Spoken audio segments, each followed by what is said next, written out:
Dans les rues lumineuses d'Accra, les gens prononcent son nom avec respect ou avec crainte. Kofi Mensah, le milliardaire mystère. Il possède des banques, des hôtels, des mines.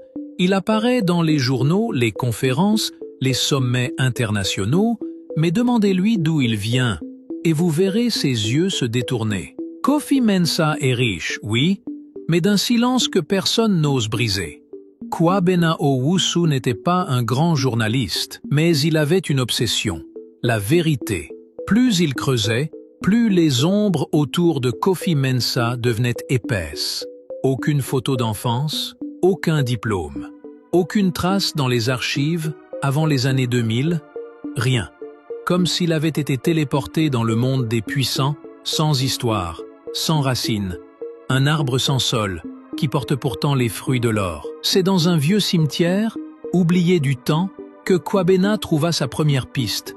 Un vieux gardien, Baba Kojo, lui parla d'un garçon mort en 1988, un enfant du nom de Kofi Mensah, malade, pauvre, sans famille, enterré dans une tombe sans nom, sans fleurs. Mais aujourd'hui, ce nom appartient à un homme vivant, ou du moins à quelque chose qui lui ressemble. Les papiers ne mentent pas, dit-on, mais parfois, ils murmurent des vérités trop lourdes.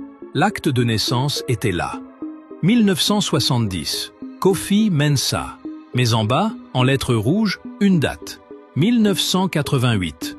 Décédé. L'encre ne s'efface pas, mais les souvenirs, eux, disparaissent. Dans le village de Tano-Oboisi, la forêt parle encore. Là-bas, les anciens savent. Le prêtre raconta ce que personne n'ose dire à haute voix, qu'il existe un lieu interdit, le bois des 12 pas, un lieu où les vœux deviennent réalité, mais où chaque souhait creuse une tombe dans l'ombre. Un enfant y est entré. Il n'en est jamais ressorti. Du moins, pas avec la même âme. Il était jeune, il avait faim, il avait peur, il voulait survivre. Le féticheur le mena à un arbre ancien, dont les racines semblaient battre comme un cœur. Le Nyame Dua, l'arbre du Dieu invisible.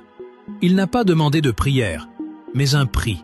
Et le garçon, les larmes aux yeux, offrit tout ce qu'il possédait vraiment. Son nom, son passé, son essence, l'arbre accepta. Et le pacte fut scellé. Le corps reste humain, mais le reflet, lui, révèle ce qui se cache derrière le masque. Le miroir de Kofi ne renvoie pas son image. Il montre ce qu'il est devenu, un réceptacle, une enveloppe, un hôte.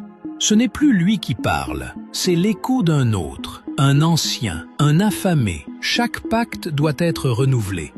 Chaque année, chaque 31 décembre. Et pour survivre, Kofi ne donne pas de l'argent. Il donne des innocents. 12 enfants, 12 âmes, 12 fragments d'innocence pour repousser l'échéance. On pense qu'il donne aux orphelins, mais il les choisit. Et le bois les dévore. Devant les caméras, il sourit. Il parle de charité, de partage, de gratitude. Mais derrière chaque mot, il y a un frisson, comme une corde trop tendue. Il ne donne pas, il achète du temps. 1 an de plus, une année de silence, une année de noirceur polie, et puis, plus rien. Kofi Mensah disparaît. Pas de bruit, pas de traces. Juste une poupée de bois, sculptée avec soin, posée sur son lit. Une offrande, ou peut-être une condamnation. Sur le mur, un message. Le nom qu'on m'a pris, je le reprends. Comme si le véritable Kofi, le petit garçon, était revenu chercher sa place. Le mal ne meurt pas. Il change de visage, de porteur.